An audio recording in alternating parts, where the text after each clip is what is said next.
is Norine Braun, singer-songwriter, talking about songwriting and some of my songs and how they came to be and the thought process behind them.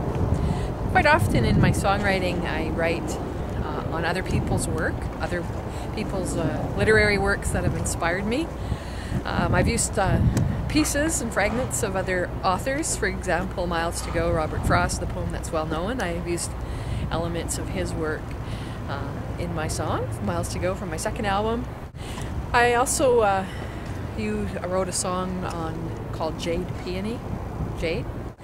based on the novel called Jade Peony by Wei-Sun Choi, Vancouver author, and his story really inspired me. It was about the Chinese immigrant experience in Canada during the 1930s and 40s, and I was really moved by his novel, and I just felt compelled that I had to express my movement and how moved I was by that piece. So that's how Jade came to be. It was based on that novel. I tried to encapsulate the whole novel in basically three verses and a chorus.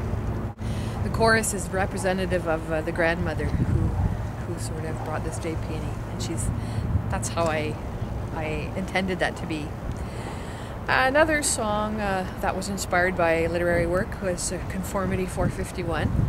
This song actually was a winner in Songs Inspired by Literature, which was an international songwriting competition. The song was based on, of course, the popular novel Fahrenheit 451 by Ray Bradbury, which came out. It was written in the 50s, right after the Second World War.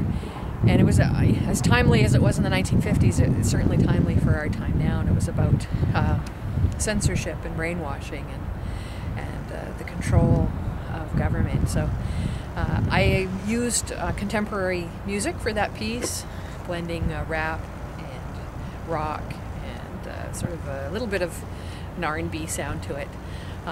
So I was really thrilled when I won, and I thought, well, I should let Ray Bradbury know.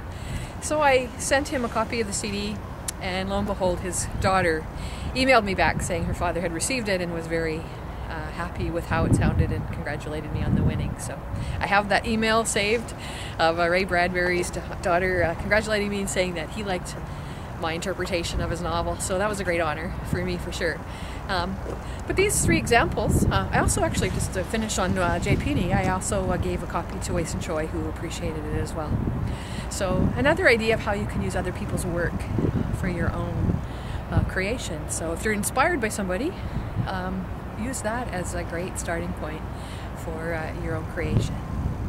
So when you're looking at it like that way, it's limitless to the amount of songs and the amount of creations. Just go to the library and you'll never run out of material to write about. So thanks for listening. Until next time.